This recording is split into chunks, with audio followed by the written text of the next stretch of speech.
New Thought Media Network. We are a global broadcast network of positive music, media, and entertainment, inspiring humanity's evolution along the journey of enlightenment and creating a world of love, peace, empowerment, and prosperity for all. New Thought Media Network. Positively inspiring.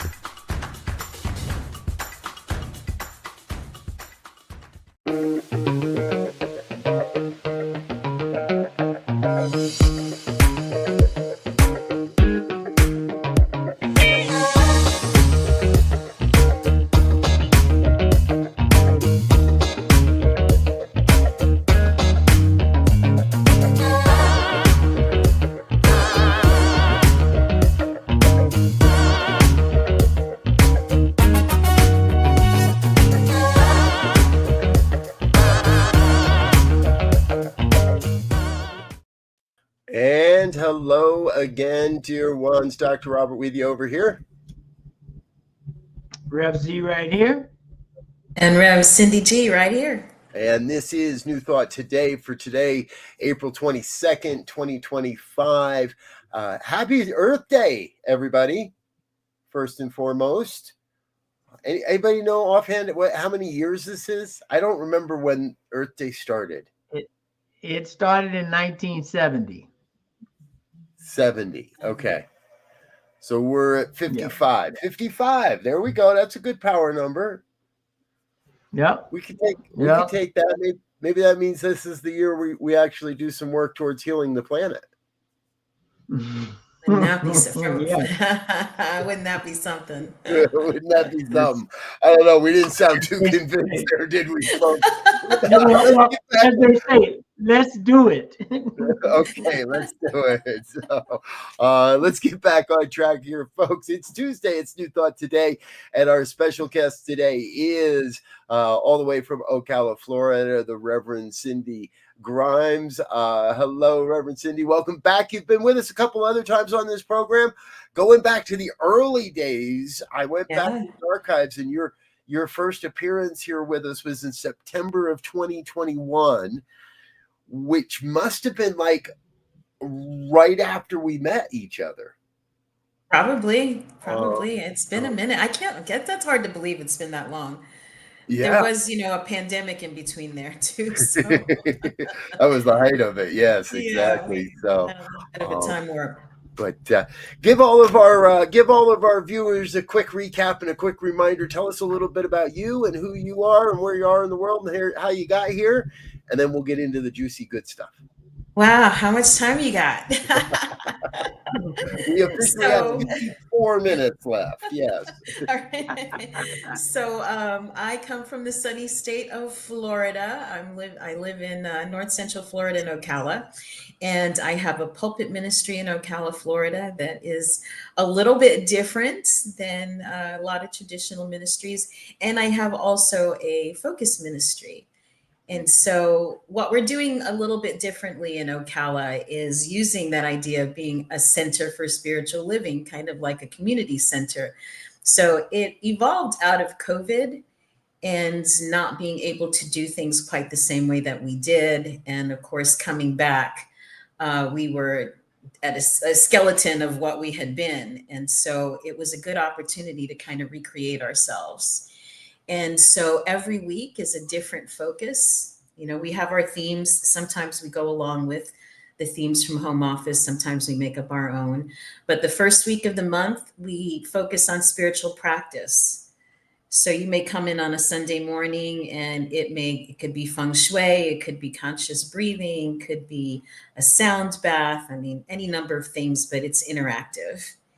And second week, we call that Super Second Sunday. That is our most traditional Sunday morning service with the music and usually myself or someone doing a talk. Third Sunday, we do circle conversations. So I take the topic at hand and pick out maybe 3 or 4 questions.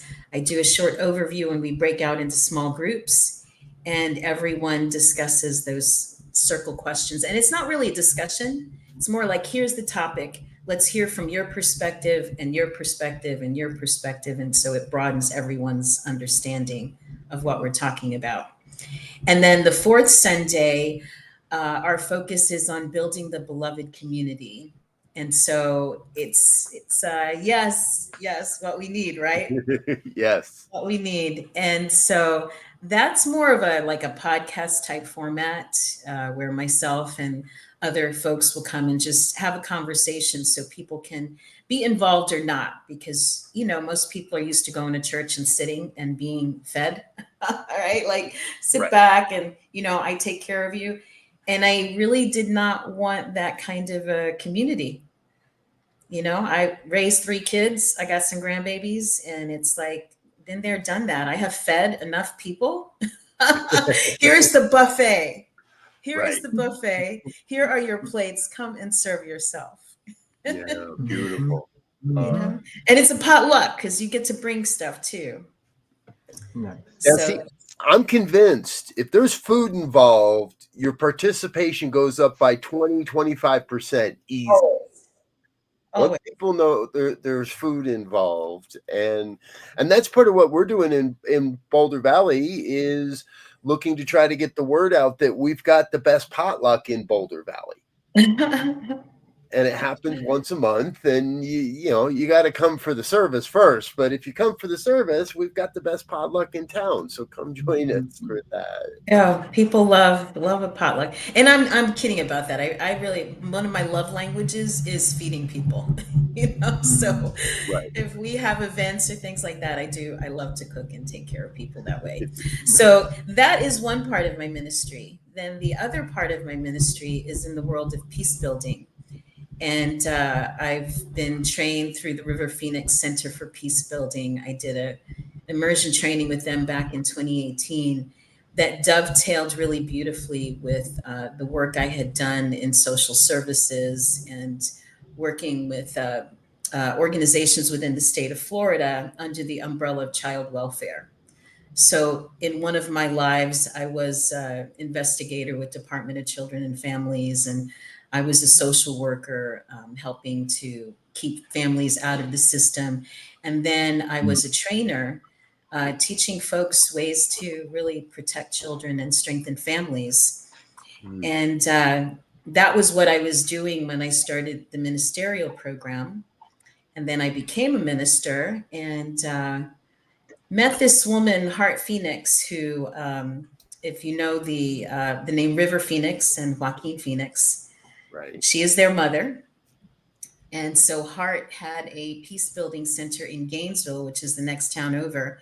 And I went and did some training with them, and it put some more pieces to the puzzle of my life and my mission and my work. Right. And so I've incorporated that work into the work that I was doing with prevention.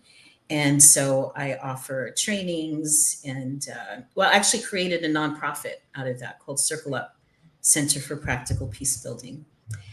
And so what we teach, it's practical peace building, right? I'm not trying to broker peace in the Middle East or any of that, but we're talking, what does it mean to have peace in your own life? To be at peace in your body, in your own skin, and to embody what it is to be at peace, so much so that other people feel at home in your presence. And that's the idea. Yeah, there we are. There's our Circle Up. Yeah. And so I've been doing that now since about 2018. And I have a foot in these two worlds, and it's sometimes a balancing act.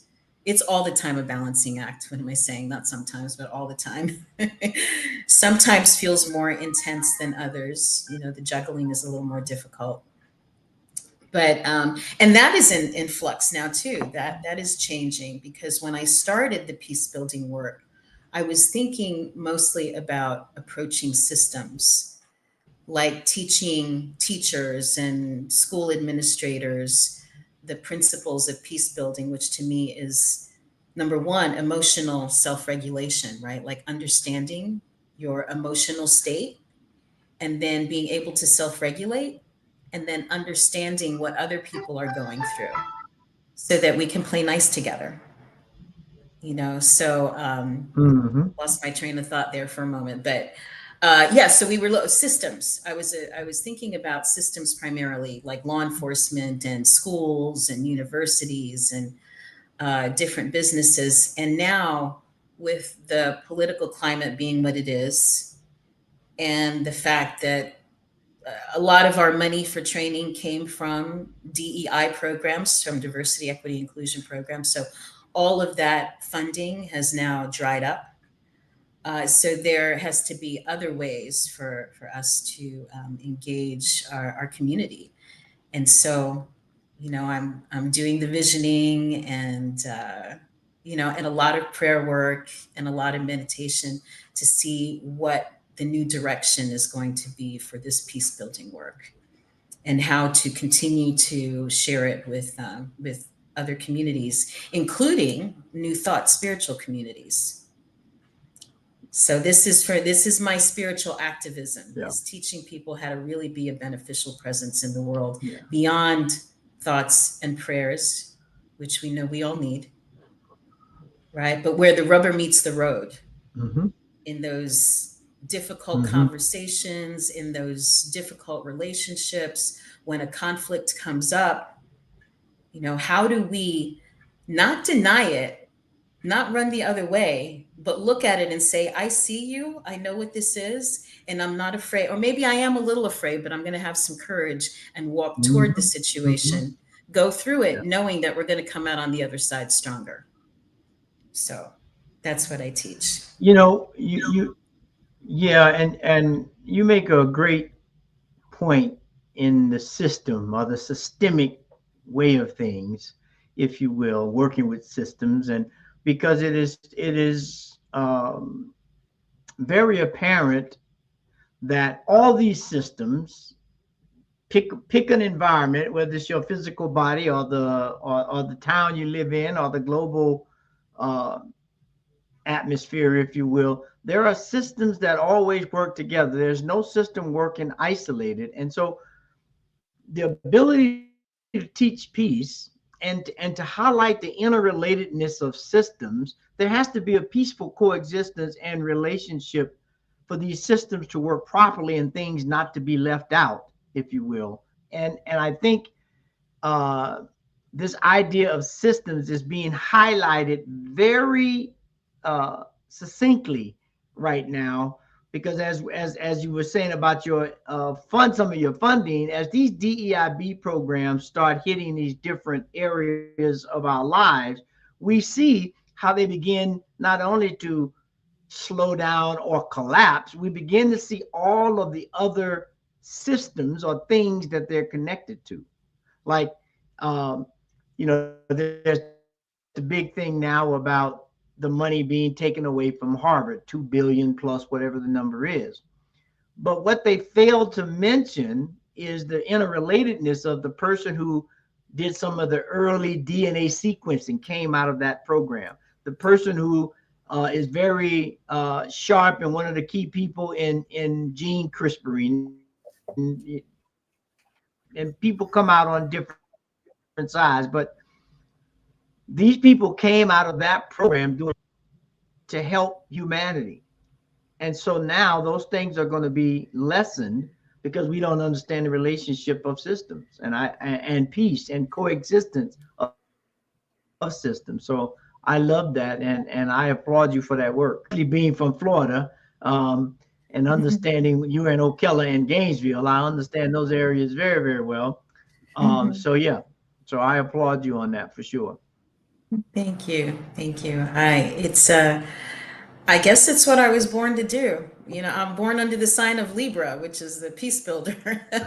And, it never fails. I go to one of these peace builder immersions, and I really did not believe much or think much about astrology.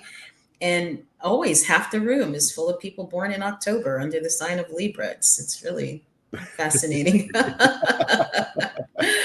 But beyond that, it's I'm the intersectionality of a few things, right? I am a brown skinned Latina woman. So there's that part of my life, and I've been my family is all law enforcement. My father was a police officer. I married an officer whose father was also a police officer. Two of our kids went into law enforcement.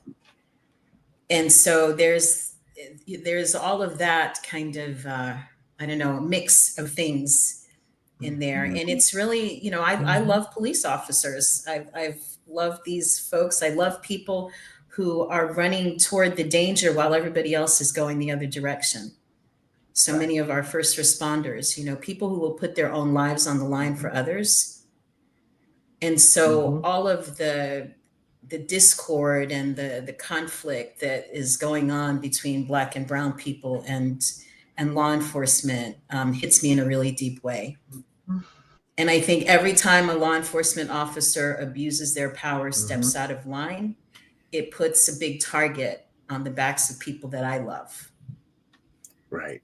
That's one aspect, right? And then there is the very real prejudices that you know that happen between and among people. So, you know, one of the gigs I love them. What was that? Oh yeah, no, I was just going to say, you know, you were talking about law enforcement and first responders. When they stand in their wholeness, they are the epitome of service and sacrifice, which you know is what anything that's worth its metal, I believe, is built on: service and sacrifice. So you know, that needs to be uplifted more. Absolutely. But it needs to be done well. It needs to be done with integrity. Because the police officers that I knew growing up were, like you said, they were civil servants. They were there to protect and serve. Now you find a lot of people who are in it to, pardon me, but kick ass, you know, and like they like to go in with the big ram thing, and you know, like it's a different mindset. You know, it's like people are your community has become enemy combatants. It wasn't like that before. And it's not all like that now. I don't want to give that impression. There's still lots of just good-hearted, really service-oriented people that are in law enforcement. You know, I like to think my family's among those. Unfortunately, traditional media has a tendency to overplay, from my opinion, when a bad apple is spoiling the bunch, as it were, and not truly. And that's the wrong way to say it, because I agree, there's so many good people in law enforcement, and it is about protect and serve, and it is keeping the peace, and it I can only imagine the level of work to be a peacekeeper, surrounded by, well, maybe not surrounded by, but we recognize that element of misuse, that element of mistrust, that element of abuse is there within the organization that should be revered, but gets a lot of bad press. It's I'm interested what it's like to be a peacekeeper in those realms. Yeah, it's challenging. You know, it's challenging, and you know, we teach oneness, right? That is the core of what we teach in New Thought, and yet our human experience doesn't feel like that. Right. And there are people who don't want to feel like they are one with others. You know, I mean, I knew people that worked in prison, you know, prison guards and administrators and stuff. And it's like, don't tell me I'm one with these people. I don't have anything in common with these, you know. So there's that kind of hierarchies. And that's part of, I feel like, my work as a peace builder is to dismantle those hierarchies. That's why the nonprofit is called Circle Up. Because when you sit in a circle, you know, we're all human beings. Everybody's seen, everybody's heard, everybody is appreciated, everybody's, you know, voice is part of the circle and their perspective.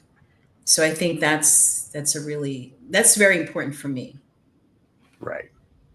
and the paradigms that we are living in right now. And I see hierarchies everywhere. And I'm always trying to bring people back to that very human, the things that make us more the same than different, and the ways that the things that we have in common. And sometimes, like I said, people don't always want to hear that. In spiritual settings, it goes over way better than it does, at a school, Right. or in a prison, And I've done that work too. Well, Go ahead. Yeah, no, I was going to say, I early in my career, I did prison work right there close by you over in McClenny. So I worked at Rayford and McClenny and Stark, and there were about 7 prisons right there, right outside of Jacksonville in that area. And it was, I was young then, and I'm going in to teach classes, and and the guards treated me like I was a prisoner. I mean, I'm coming in trying to create a better environment. So that mentality has been around for a long time. And I think this idea that we have a new thought is being called for more today than a long time. I won't say any other time, but definitely for a long time, where we have to begin to think about things differently. We have to take a different perspective on every system we have, because the current administration, and I don't want to go down that path, but they have put the education, the political, the news and publications, you name the system, it is under attack right now. And so we have to have a new thought about what this means. I mean, the Constitution itself is under attack. And so as new thought ministers and practitioners, we have to be examples, I believe, of showing the way of what it means to think differently, to think newly, to have a perspective where everybody can get along, where we respect all life. And so we got our work cut out for us. Sure. I know. I am using all of my tools and looking for more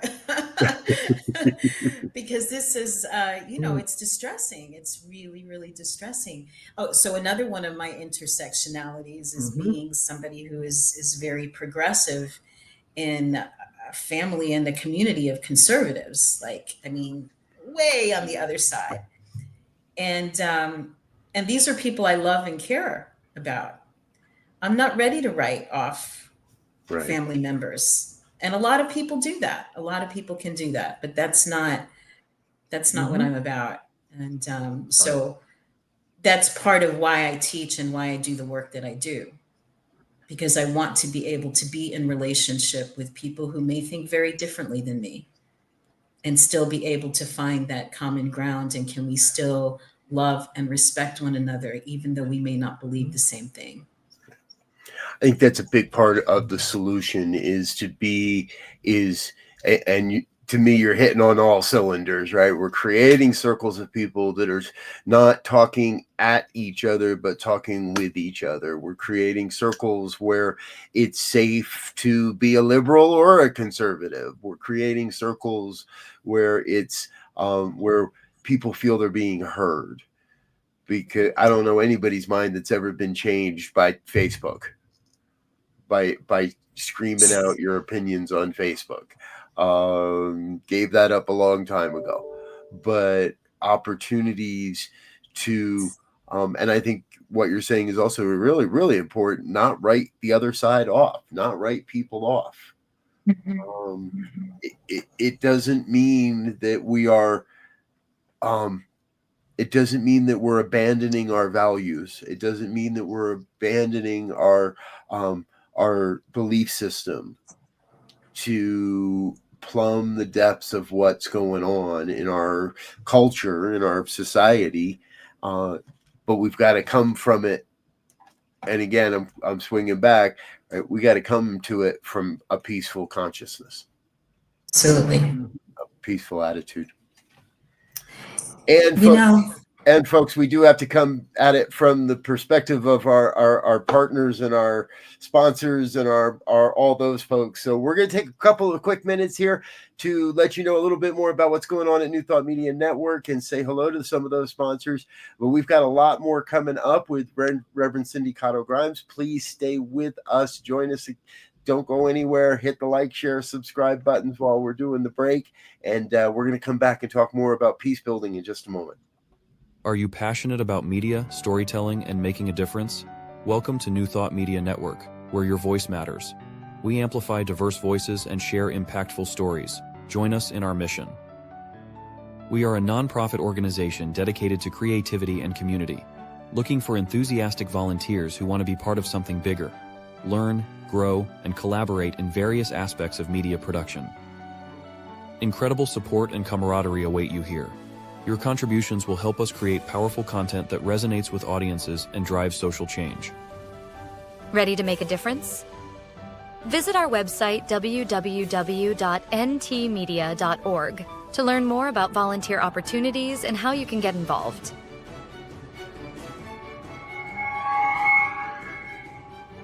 Find our volunteer inquiry under the Engage tab on our website, or visit www.ntmedia.org/volunteer. We look forward to connecting with you soon. Science of Mind Archives and Library is thrilled to celebrate the gala grand opening of our new home at Unity Village. While we wish everyone could join us in person, we understand that's not possible for everyone. That's why we're excited to announce a live stream option.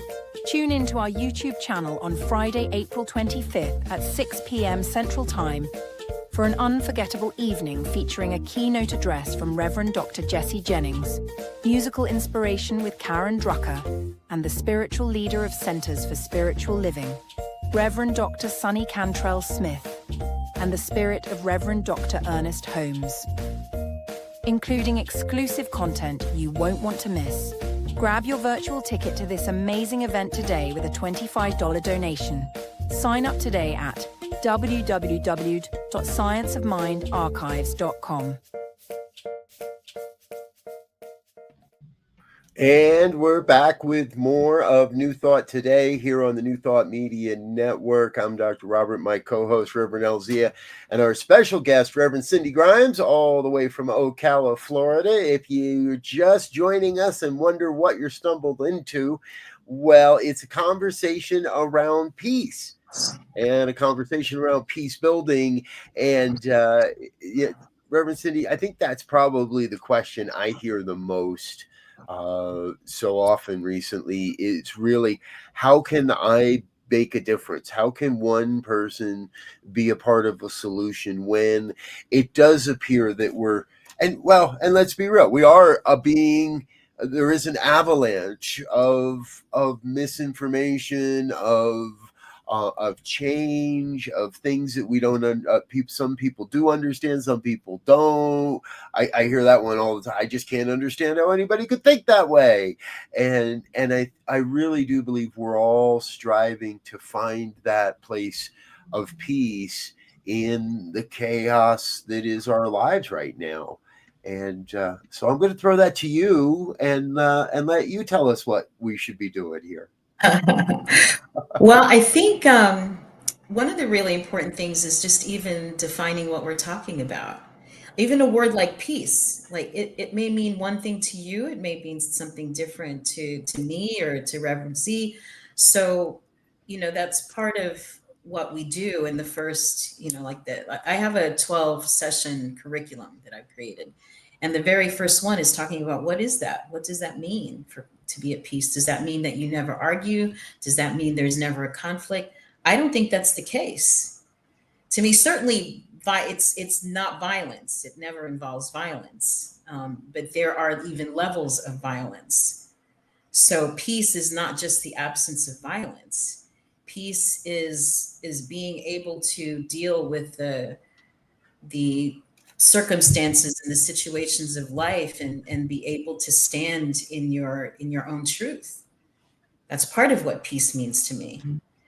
And that's why very specifically we talk about social emotional learning, social emotional leadership, because you have to kind of have that calm center within yourself to come back to. Right. Now, I didn't for years. I learned maybe in the past 5 or 6 years that I have a really active nervous system. So it's very, very hard for me to relax and to feel that peace. And I've had some experiences where I finally had that really profound, like, oh, that's what it is. I'm not sure I knew before that. It's like being kind of half cocked all the time, just waiting. We use this idea of flipping the lid, with this being a metaphor for your brain. This is your brain stem. This is your midbrain, your amygdala, and then the thinking cortex part of your brain.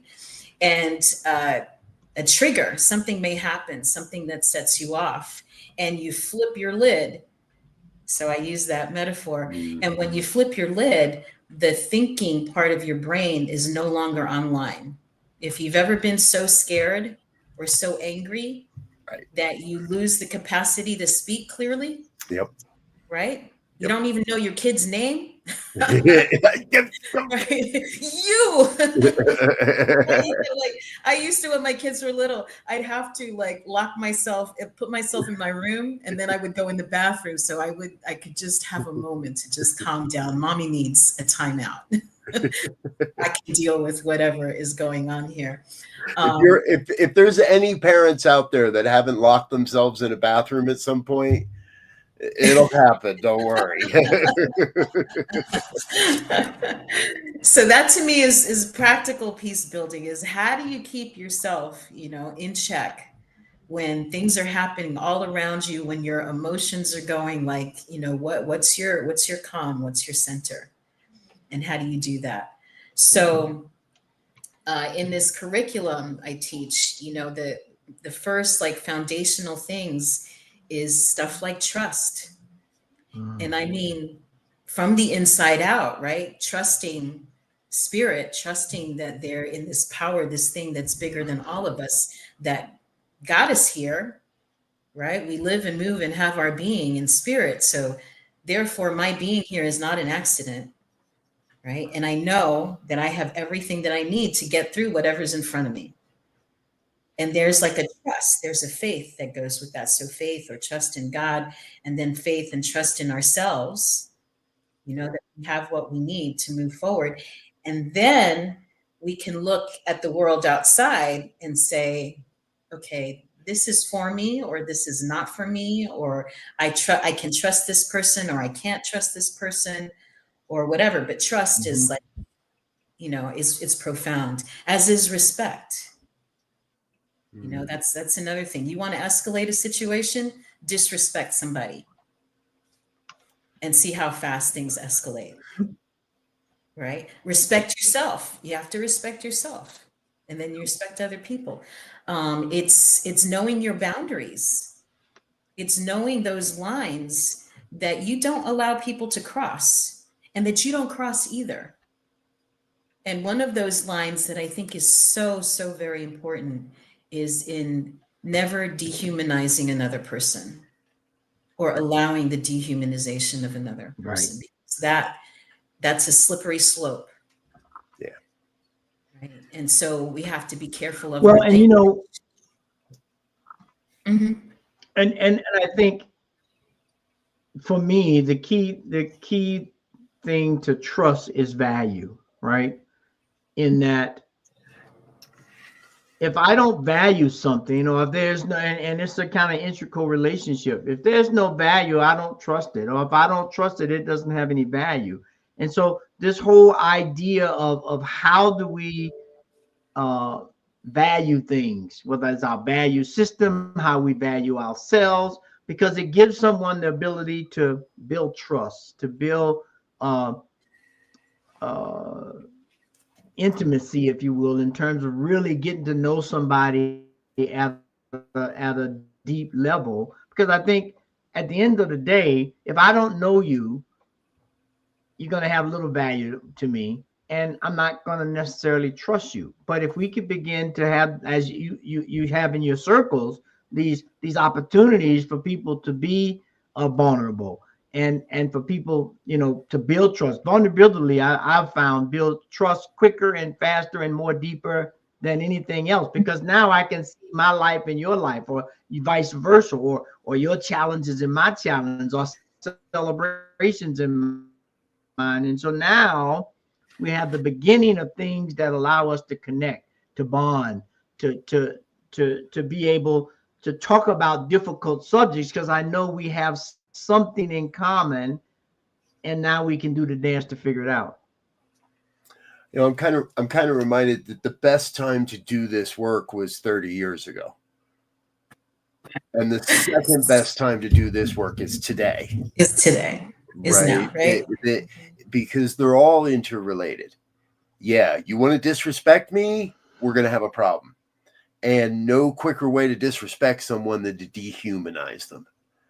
And so all these various aspects seem very, very intertwined, very, very much a system that it can be easy to push anybody's button. Right? Don't make me push this.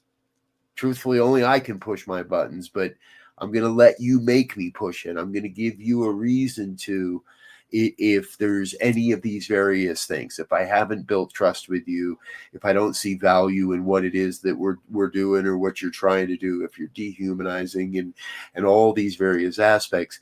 So we've got to kind of be on the lookout to not do that. It kind of sounds like the golden rule to me, right? And use the principles to come into that conversation. But it would have been best to start this with people 30 years ago. It's a slow process. Mm-hmm. It is. That's the thing for me. I think people want to see the get rich quick answer, the get me healed now answer, the let's let this all be okay today type of answer, where I don't know that there is a quick fix to what appears to be a complete level of distrust and disrespect between so many these days. Well, and one of the first exercises we do in the workshop is a values assessment, right? So you get a list of 100 values, and I'm going to ask you to pick your top 10. Now you've picked your top 10, narrow it down to 5. Now pick your top 2.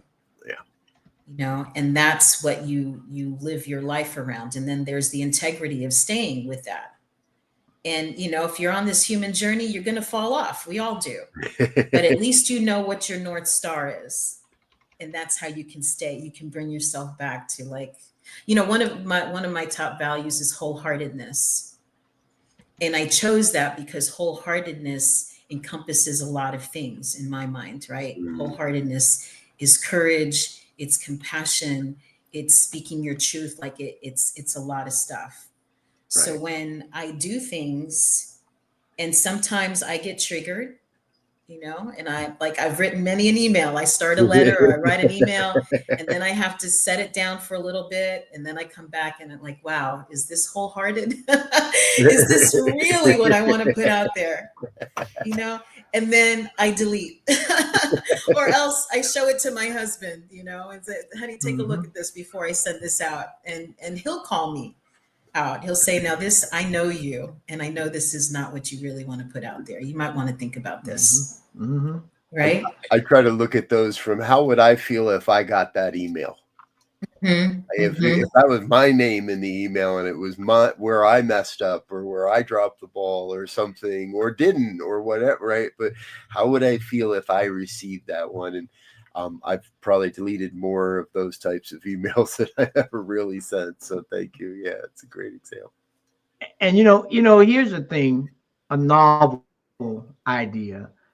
These emails, I spend countless time trying to word this email just right.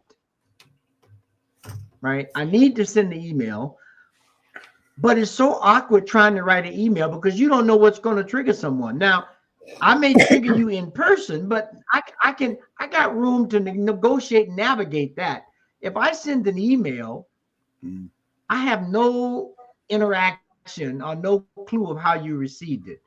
So, this whole thing about circle up, this thing about dialogue, because we know people get upset. We know people get triggered. But if I'm in person with you and we're already in a setting to be in dialogue, to be in exchange, it gives me so much room to create trust because I'm being vulnerable, you being vulnerable, we're working things out. In an email or text message, that doesn't happen. And I think this idea that you have, Cindy, of this circle up, of these ideas of cafes and discussions, and where people get involved and they're not just listening to someone give them instructions, if you will, is how we solve this, or begin to solve it, at least by build. And that's what builds community, as you said at the very beginning, and what you're looking to do in Ocala. Yeah. I really kind of honed this working in prison. Like I was volunteering at the men's prison. I went in, I think I shared this when I was on here with you guys before, that I was part of a Toastmaster group, and someone in the prison wrote to our group and said, could we help them get a Toastmaster group started behind bars. It's called the Gavel Club. So that was how I was introduced to incarcerated, like that whole life. And I soon thereafter started teaching classes, and I was doing New Thought stuff. Like I did Mary Morrissey's work and some of our, like a foundations class. I never called it that. Right. I just kind of, Yep. put a little different spin on it. But I went in there thinking I was going to teach these guys something, like I was going to teach them some skills they could use when they got out of prison. It was none of that. They taught me a whole lot. And what I realized that with the stuff that I was teaching them was helping them right here, right now, and so many profound experiences. Now, that's the same curriculum that I have taught to university professors, that I have taught to administrators in the city of Ocala, at University of Florida. It is the same stuff. And middle school kids. It is all the same stuff. It's the same principles. Who doesn't understand what trust is? Who doesn't want to be respected? Who doesn't feel the whole range of emotions? That's another thing we get into, is how to recognize your emotions and how to use them, how to understand, why is anger showing up? Like, what is the reason? What is the purpose of our anger, of our grief? And how do we use our emotions and not get used by them? Right. So that we're apologizing later for something we said or did when we were triggered. Yeah. Right. So then there's this my favorite quote from Viktor Frankl: between stimulus and response, there is a space, right? Between what happens and what you do about it, there is a space. And in that space is our power to choose our response. And in that response lies our power and our freedom. Right? So that's why when I write the email, I don't hit send right away. I have to, like, okay, let me put a little bit of distance here. Let me breathe. Let me come back to peace. Or not just email. Sometimes it's a Facebook post. And then I'm writing a retraction, or I'm like, ooh, deleting that, Well, and again, like you bring up a really good point there, because we have to remember, and especially anyone that wants to refer to themselves, consider themselves, look at themselves as a spiritual leader, we have to remember that everything we put out there is forever. Because even if you delete it, somebody else took a screenshot of it. Somebody else took a screenshot and saved that. So no matter what we put out there, and if we act from that heated ego space, if we act from that wounded space, rather than taking the time to use the principles that we teach, to use these practices and create that sense of perspective before we just go off, that's a demonstration of peace. And absolutely. as we've been sitting here chatting, I realized I have a dilemma that I've been facing, and I've actually been writing about it on my Substack. And what better place to run that past a couple folks than the two of you? So we're creating a brand new segment here on New Thought Media Network on New Thought Today. It's called The Hot Take. You don't get much time to think, and you don't get much, and don't take a lot of time to respond, because we're going to run out of time. But I've been writing this Substack series because I find myself in favor of an arms deal with the Ukraine. And how does a peace-loving, nonviolent hippie, New Thought minister actually justify or consider that perhaps the way to peace is through more guns? But if we look at it, selling the Ukraine a whole $50 billion worth of armaments and guns right now might be in everybody's best interest. Thoughts? Z's already got a finger up, so I know he's on this. Well, I heard something from Alan Watts on this whole idea of peace and war, and trying to stand solely on one side. And he made a statement that said this. He says, right at this moment, there is a war going on in your body. Your white blood cells are attacking anything that's foreign and that should not be there, that is about to degrade your life. If you tell those white blood cells to cease and desist, and if they would listen, you would not be here. So point was that there is this dance, there's this to and fro, there's this yin and yang of how response and response, or cause and effect, takes place in life, because that is the cycle of life. And it's a hard concept to get our head around if we're peace lovers, but it is the essence of life. And so we have to make peace with that and figure out how to keep it in the yin and yang balance, so that we don't destroy my favorite topic, the primacy of life itself. Thank you. Good question, Robert. I think it's a hard thing to get your head around. It is. It feels to me like a deterrence. Like if you know that this house is locked, that that there are people who are gonna, defend, then maybe you're not gonna go messing with those folks. They have the capacity, right?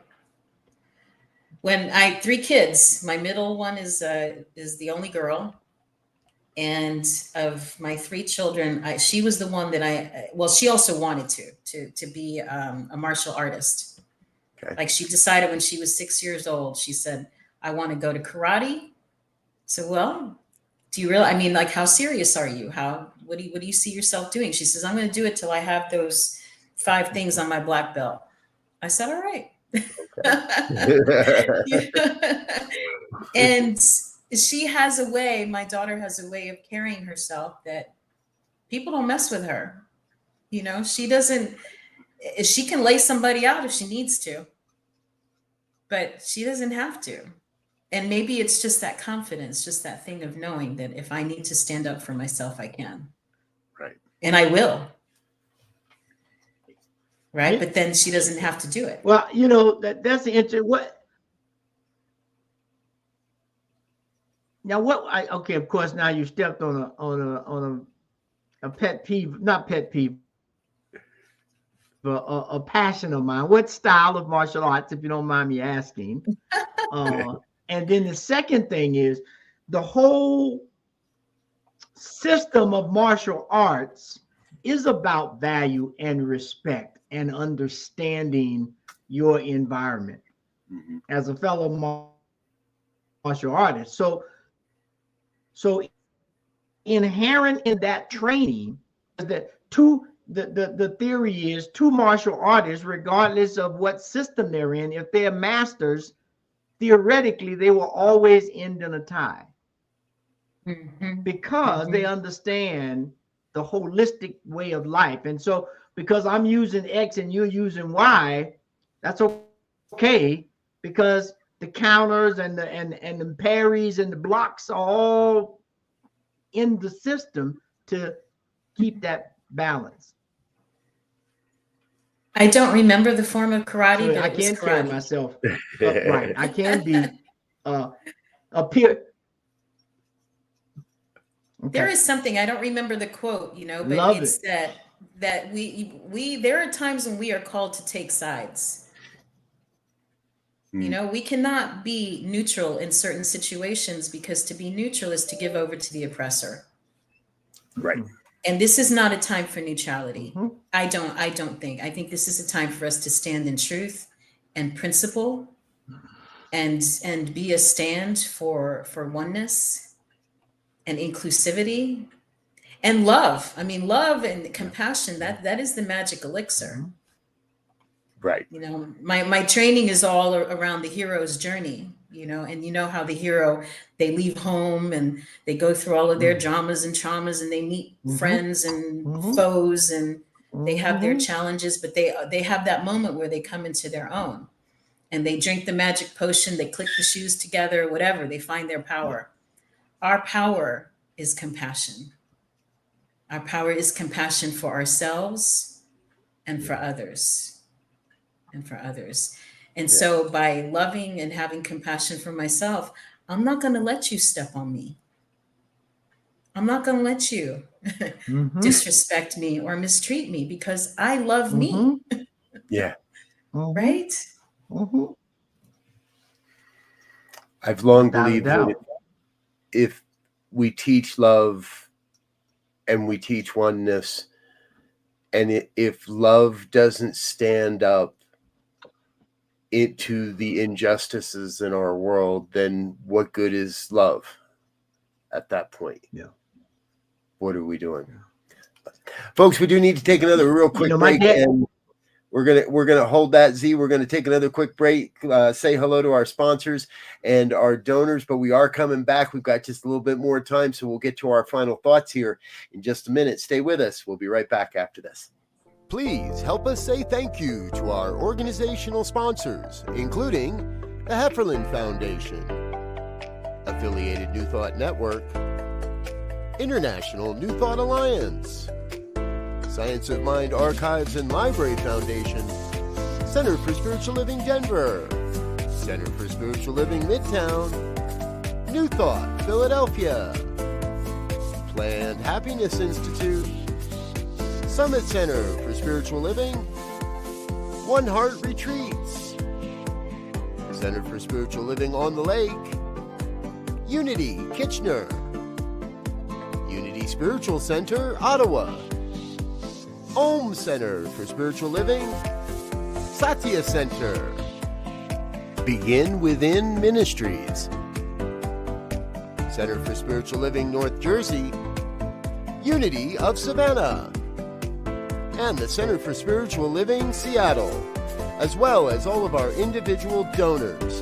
Thank you for being part of the New Thought Media Network. Please like, share, and subscribe. New Thought Media Network, positively inspiring. Yes. Thank you to all of our organizational sponsors and individual donors. It's thanks to folks like you that we're able to continue sharing these messages, these programs out around the world. Please consider making a monthly donation. Head on over to our website, ntmedia.org/donate. If you've got questions, we can answer them. Give us a ring. All right, back into it on New Thought today. So Z, as we were going to the break, I cut you off. We were talking about what good is love if it doesn't stand up to injustice. Yeah, and this will be my thought of the day. My father would always tell me, love is not something you fall in, it's something you stand in. We have gotten enthralled with this whole idea of love being this romantic thing, something that you fall into. And that is an aspect of it. But he said primarily, he said love is something you stand in. And I think that's a great idea to ponder what that means and how do you do that. Beautiful. Yes, yes, yes. Reverend Cindy, final thoughts. Final thoughts. I want to give a tip for conflict management, conflict resolution. In a restorative circle, when there's something has happened and you bring the parties together, in a formal circle, there would be a facilitator, but this can be done like I'm a walking circle and something happens with me, right? Right. 4 questions are posed. Number 1, what happened? So everyone who is part of the situation gets to answer from their perspective about what happened. The second question, what was the impact? How did that affect you? So even if it's me with my husband or a family member, whoever it might be, I know how this impacted me and I will share that, but I want to hear how it impacted you as well.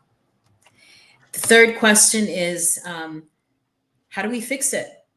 What do we need to do? That becomes a brainstorming session. And usually by the time people are speaking about the impact, that there is a legit pain there, that's where the vulnerability happens. And that's where connection happens and people want to make things right.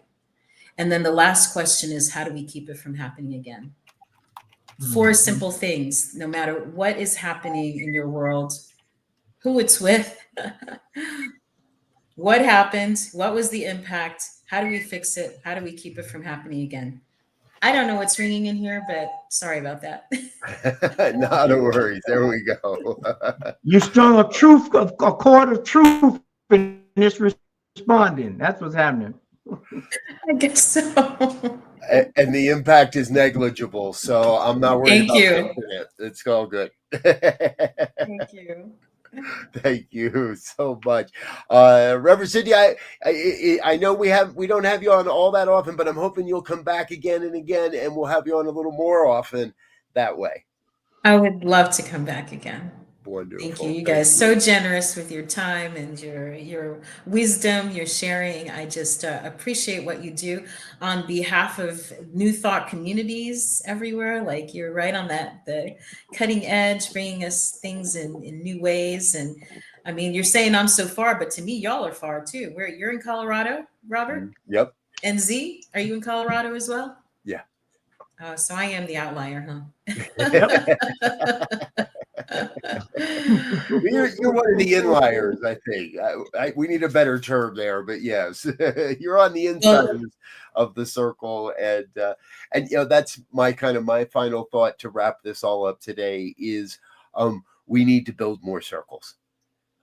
I don't think peace happens when we have lines of people marching in different directions. I think peace happens when we have more circles, when we have more conversations, when we take the time to sit and really listen to each other, not to destroy, not to rip apart somebody's perspective, but to really, from a more empathetic place of listening to what's real for people. I think that's the way we come to a greater sense of peace together. So, folks, thanks for being with us here today on New Thought Media Network. This is New Thought Today. We're here every Tuesday at 2 p.m. Mountain Time. Stay tuned. Coming up at 4 o'clock today, in just an hour from now, Reverend Dr. Ruth Miller with the Roots and Branches of New Thought. It is a newer program here on the network, and it's a lot of fun learning about so far we're still learning about the roots, but she's going to be moving into the branches soon. So we've been learning about the roots of New Thought. Come join us for that. Again, on behalf of New Thought Media Network, thanks for being with us. Until next time, we wish you peace and richest blessings. Bye now.